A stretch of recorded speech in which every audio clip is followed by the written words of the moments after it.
A nossa ideia é falar, efetivamente, sobre o fortalecimento dos servidores públicos pelo fortalecimento de suas entidades sindicais, certo? Essa é uma bandeira que o presidente Antônio Carlos carrega com muito afinco, e nesses anos de convívio com ele, nós aprendemos também a dar voz a essa frase aí que efetivamente representa o trabalho que a Federação Nacional dos Legislativos e Tribunais de Contas Municipais tem feito. Deixa eu só ver que não. Vamos ver se eu estou conseguindo controlar aqui. Não foi.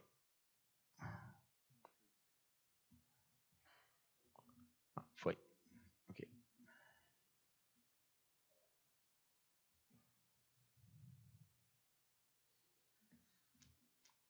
Então, nós vamos falar, de certa forma, de sindicalismo no serviço público, né? É uma breve explanação para que a gente tenha ideia de onde tem origem nisso.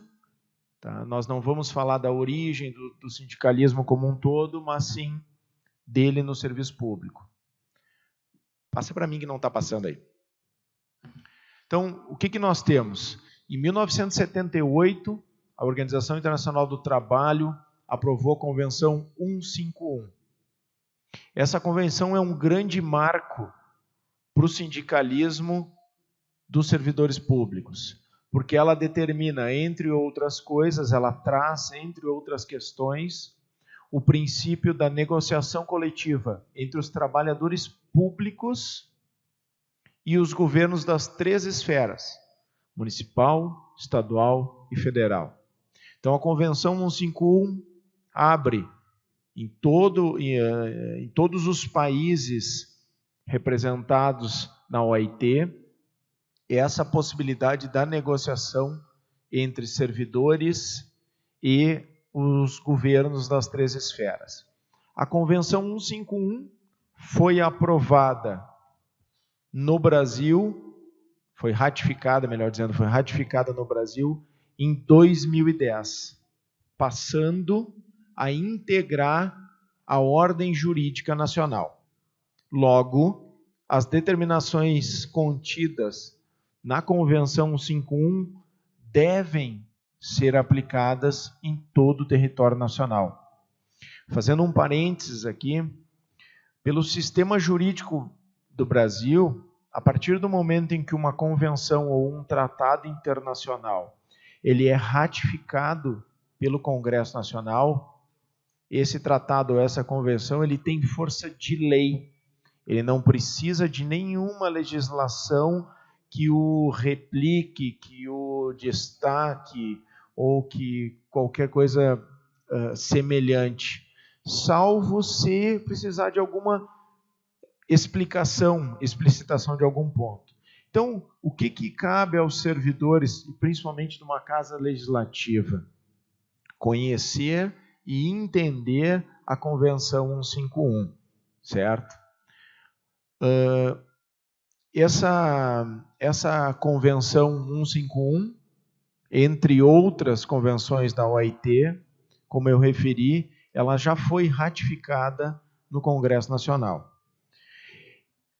Eu vou tentar, para que a gente possa estabelecer uma conversa melhor, eu vou tentar não entrar no jurisdiquês aqui, porque, apesar de ser uma casa legislativa, às vezes o advogado usa os termos do cotidiano dele e acaba prejudicando na compreensão, no entendimento. Então, apesar de falar de ratificação, de projeto de lei, de convenção internacional e tal, a gente vai tentar ser o menos juridiquês possível. Pode passar o próximo slide, por favor? Então, além da Convenção 151, de 1978, né, ela só foi ratificada em 2010, mas em 88, 10 anos depois da Convenção 151, nós temos a Constituição Federal. No seu artigo 37, inciso 6º, diz que é garantido ao servidor público civil o direito à livre associação sindical. Até a Constituição de 88, não existia a possibilidade de sindicatos de servidores públicos. Então, a Constituição vem e estende esta garantia de representação aos servidores públicos. Pode passar? O que nós temos de prático? O presidente Newton Paixão, numa entrevista que ele deu ano passado, presidente da Pública Central do Servidor, ele disse que há um descontentamento do servidor público com o sindicalismo atual. Por quê? Porque o sindicalismo atual ele tem um único foco, que é o setor privado. Ele não entende do setor público, ele não entende do serviço público. E mais, via de regra, o que nós temos no sindicalismo atual é um partidarismo. E eu vou pedir para a gente abrir uma brecha na palestra aqui e pedir para apresentar a imagem, a foto que está... Só para a gente ter um exemplo do que nós estamos falando. Se puderes dar um zoom um pouquinho maior aí. Aí, perfeito. Esse é o Facebook oficial da CUT, Central Única dos Trabalhadores. Veiculado na semana passada. Aumentos, até então contidos por Dilma, foram aprovados como forma de atrair o apoio político dos servidores ao governo legítimo. E aí diz que o Congresso Federal atendeu ao pedido do presidente interino Michel Temer e aprovou um reajuste dos servidores. O impacto, 5,8 bi. Alguém aqui sabe há quanto tempo, por exemplo, os servidores do Judiciário Federal estavam sem reajuste? Desde 2006. Desde 2006, os servidores do Judiciário Federal não têm sequer a reposição da inflação, senhores. As perdas dessa categoria é da faixa de 78%. 78% de perda. Dentro desse pacote dos 58 bi, está o reajuste do Judiciário Federal, a ser pago nos próximos 4 anos, 40%. Ou seja, nos próximos 4 anos, os servidores do Judiciário Federal terão 10% por ano de reajuste. Pergunto aos senhores, isso é reajuste ou é a reposição da inflação dos próximos 4 anos? Então, a gente tem um exemplo claro de distorção de uma entidade que é sindical e que, a qualquer custo, partidarizada, defende uma bandeira contra os servidores. Pode voltar para a apresentação, por favor. Então, sem dúvida, há um descontentamento dos servidores públicos com o sindicalismo atual. E aí, nós temos o trabalho que vem sendo feito já há alguns anos pela Fenaleges e pelos sindicâmaras também, que é mostrar para o servidor que ele tem quem o defenda. Pode passar ao próximo, por favor.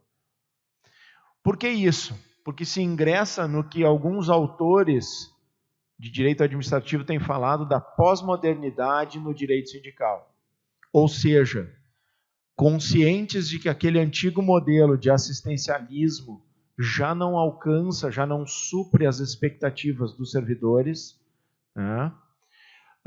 Que a qualificação das demandas dos servidores também exige uma postura diferente, mesmo que a administração pública muitas vezes não queira ou tenha medo da organização dos servidores, justamente porque vai exigir uma qualificação maior de todos. E aí, como disse o presidente Antônio Carlos, na sua fala inicial, cabe ao Legislativo como um todo dar-se conta de que a qualificação dos servidores é a qualificação do serviço prestado por essa Casa Legislativa, via de regra. Porque se os senhores vereadores tiverem servidores mais qualificados, eles vão poder atender as demandas de vocês e a demanda que é do cidadão de uma forma melhor, mais correta, mais rápida, uma saída mais efetiva. Então, a qualificação do servidor é uma das bandeiras dessa pós-modernidade do direito sindical. Pode passar, por favor? Nós encontramos hoje, nesta nova realidade, os sindicatos preocupados com essa melhoria, tanto na carreira quanto na qualificação dos servidores. Atentos, sim, às questões jurídicas que permeiam a carreira do servidor, sejam elas reajustes, descontos indevidos, desvio de função, ou, como acontece em muitos casos, o descumprimento da legislação pela administração pública. Então, o sindicato age em defesa do servidor para evitar que essas questões continuem se propagando ao longo do tempo. Pode passar? O que nós temos? Formas de representação dos servidores. Próximo. Apenas o registro sindical garante a representação legítima de uma entidade sindical. Eu sei que muitos de vocês não fazem ideia da peregrinação que é conseguir o registro sindical de uma entidade. Não basta para reconhecimento pelo Ministério do Trabalho e pelo Poder Judiciário como um todo, que o sindicato faça a sua assembleia de fundação, publique os editais, registre a sua ata, estatuto e composição da diretoria e ele sai representando os servidores. Não. Depois desse passo inicial, que já é difícil para muitos, tem um segundo e bem mais longo processo de tramitação que é dentro do Ministério do Trabalho. No Brasil, nós temos, em que pese a Constituição garanta a livre associação sindical, nós temos a necessidade do dúplice registro. O que é isso? O sindicato ele tem que ser constituído civilmente, como uma associação, como uma entidade, mas ele precisa necessariamente do reconhecimento pela administração pública, ou seja, pelo Ministério do Trabalho, certo? Então, depois de todos os atos constitutivos levados a registro, eu ainda tenho um longo caminho no Ministério do Trabalho. Isso é o que diz uma súmula do STF.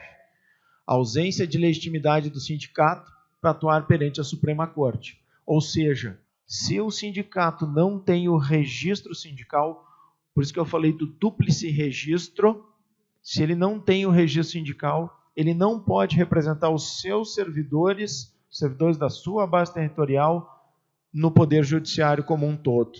E aí, sem dúvida nenhuma, mais ainda na Suprema Corte do país.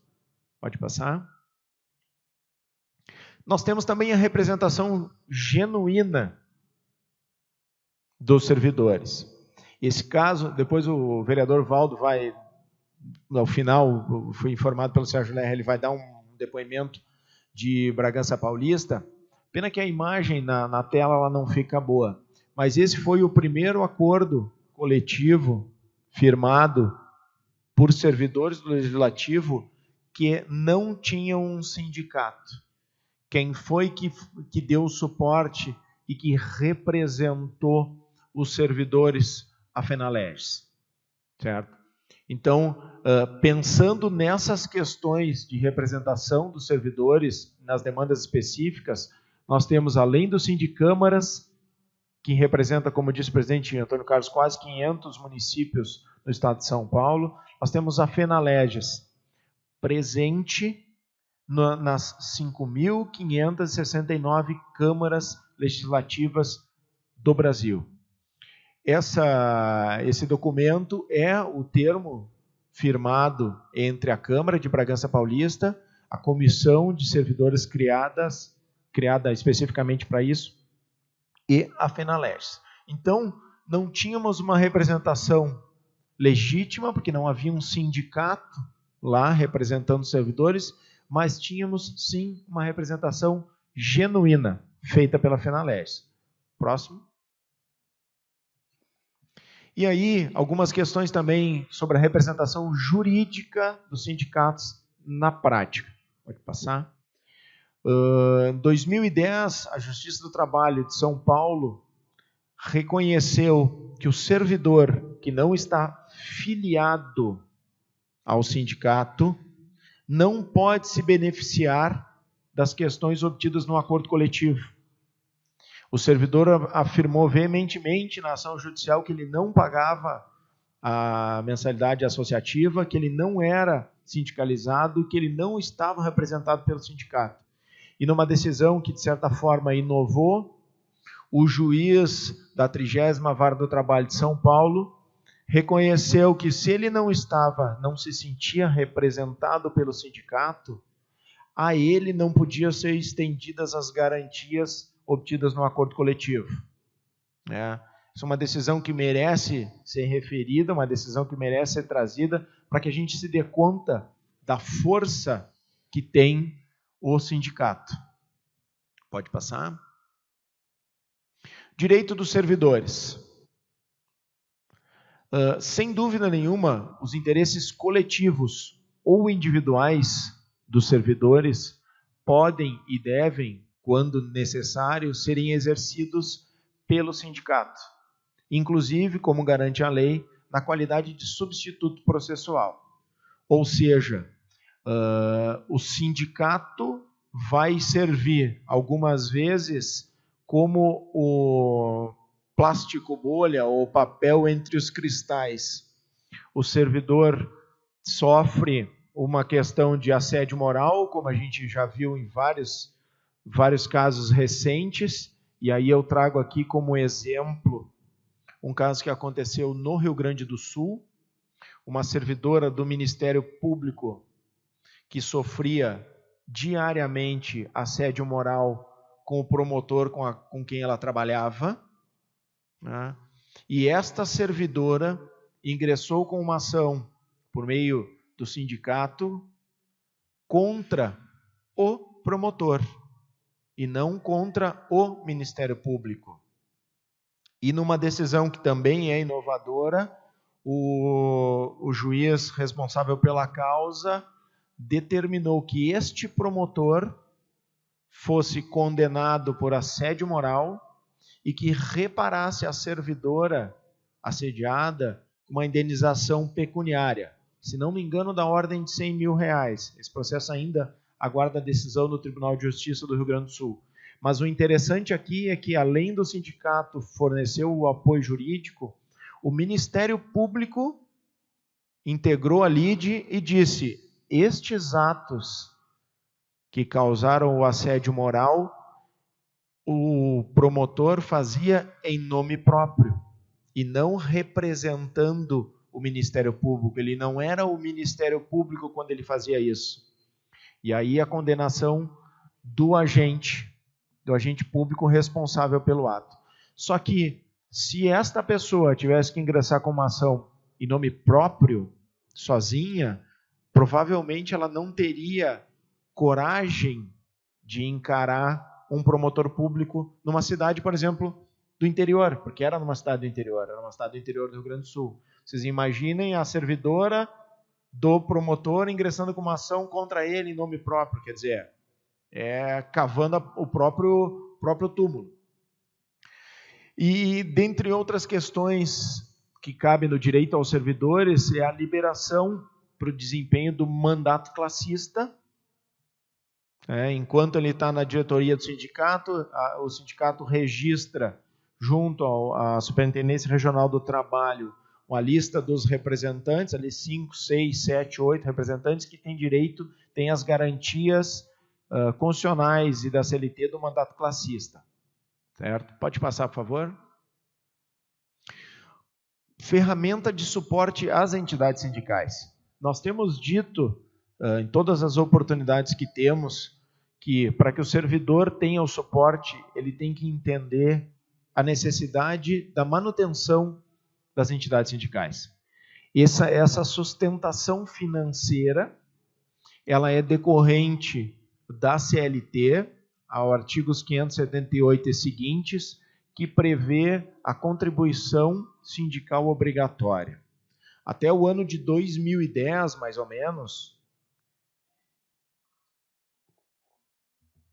havia nos tribunais alguma divergência sobre a obrigação ou não dos servidores públicos contribuírem com EAS por meio da contribuição sindical. É aquela que é descontada um dia de trabalho do ano, descontada no mês de março, recolhida durante o mês de abril.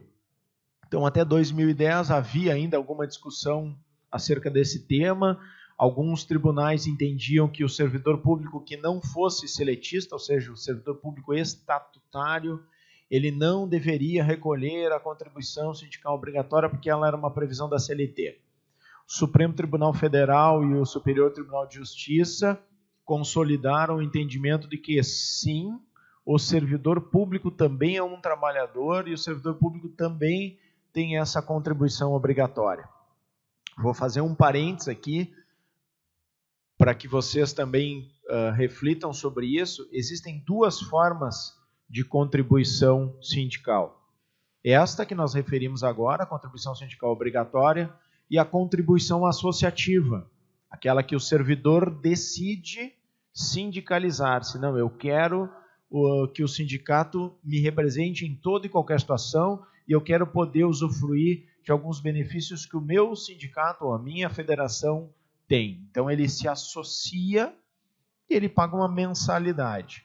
É diferente, é preciso que a gente destaque aqui, é diferente a contribuição associativa, que é voluntária, eu me filio quando eu quero e eu me desfilio quando eu quero, da contribuição sindical obrigatória.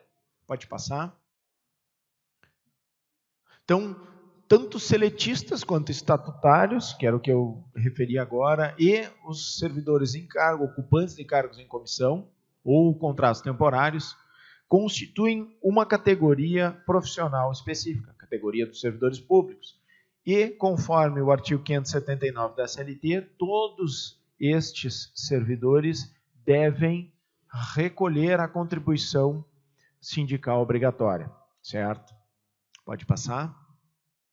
Aí está o artigo 579 da CLT, caso os senhores queiram ler, mas é simples, a contribuição é devida por todos aqueles que participam de uma determinada categoria econômica ou profissional, certo? E ela é de que forma? Em favor do sindicato representativo da mesma categoria. Ou, inexistindo esse, vai para a federação ou confederação. Aqui eu quero fazer uma observação de uma audiência que nós tivemos sexta-feira em Cachoeiro do Itapemirim, no Espírito Santo. Um processo em que o município consignou os valores da contribuição sindical, porque havia divergência entre sindicatos, federação e confederações sobre quem tinha direito a receber a contribuição sindical. O interessante dessa situação é que a saída encontrada pelo juiz na audiência, e eu digo sexta-feira da semana passada agora, tá? É que foi feita a partilha da contribuição sindical como eu disse, comentei com o Sérgio até logo depois da audiência, no espírito do que determina a CLT. Dentro do município existe o sindicato dos municipários, sindicato dos professores, sindicato dos técnicos, enfermagem e enfermeiros, mais outros 2 ou 3. O que o juiz determinou é que dos 60% da contribuição sindical, que é a parte que cabe ao sindicato, deveria haver uma partilha entre os sindicatos que estavam postulando de acordo com a representatividade. O juiz estabeleceu uma representatividade, os enfermeiros representam 1% do efetivo do município, os guardas municipais 2%, 3% ou 5%, seja o que for, e os professores são 15% e o resto são servidores do quadro geral. O juiz acolheu o pedido dos sindicatos para que a partilha fosse feita dessa forma. Cada sindicato recebeu exatamente o percentual que tinha direito como representativo de uma mesma categoria. Por que eu digo isso, senhores? Porque em muitos casos, nós temos em cidades do interior, o sindicato do executivo municipal. Pegando o caso de Aguaí, um município com 700 servidores, mais ou menos, na prefeitura, e 8 servidores da Câmara de Vereadores. Vocês acham que os servidores da Câmara teriam espaço, teriam representatividade, sendo 8 entre 700? Dificilmente. Então, eu trago esse exemplo para que vocês, servidores do Poder Legislativo Municipal, se deem conta de que o Poder Legislativo é diferente e é autônomo. O Poder Executivo é outra situação, diferente e autônomo. Nós temos aqui o chefe do Poder Legislativo Municipal, compondo a mesa conosco, nos honrando com a sua presença, presidente da casa. E vocês, eu tenho certeza de que não tem dúvida nenhuma, de que quem manda no Poder Legislativo Municipal, claro, com a representatividade dos vereadores, mas hoje o presidente do Poder Legislativo não é o prefeito. O prefeito é o chefe, é ele quem manda no Poder Executivo. Então, os servidores do Legislativo constituem, sim, uma categoria diferenciada e deve, como tal, ser tratada. Eu peguei esse exemplo de Cachoeiro do Itapemirim para vocês entenderem. O juiz teve a compreensão do que a gente chama do direito do espírito da lei. Ele entendeu o que quer dizer o 579 da CLT e ele não se limitou a dizer assim, o sindicato que existia primeiro era do Executivo Municipal, está aqui, vai os 60%. Ele entende que esse suporte financeiro das entidades sindicais é importante para que elas possam defender os interesses legítimos de cada categoria profissional. Pode passar, por favor? Então, para encerrar minha palestra, quando a gente começou a trabalhar com a FENALEGES, o presidente Antônio Carlos percorria e ainda percorre esse Brasil de ponta a ponta. E a gente aprendeu com ele que a perseverança não é uma longa corrida. Ela é muitas corridas curtas, uma depois da outra. Muito obrigado, senhores.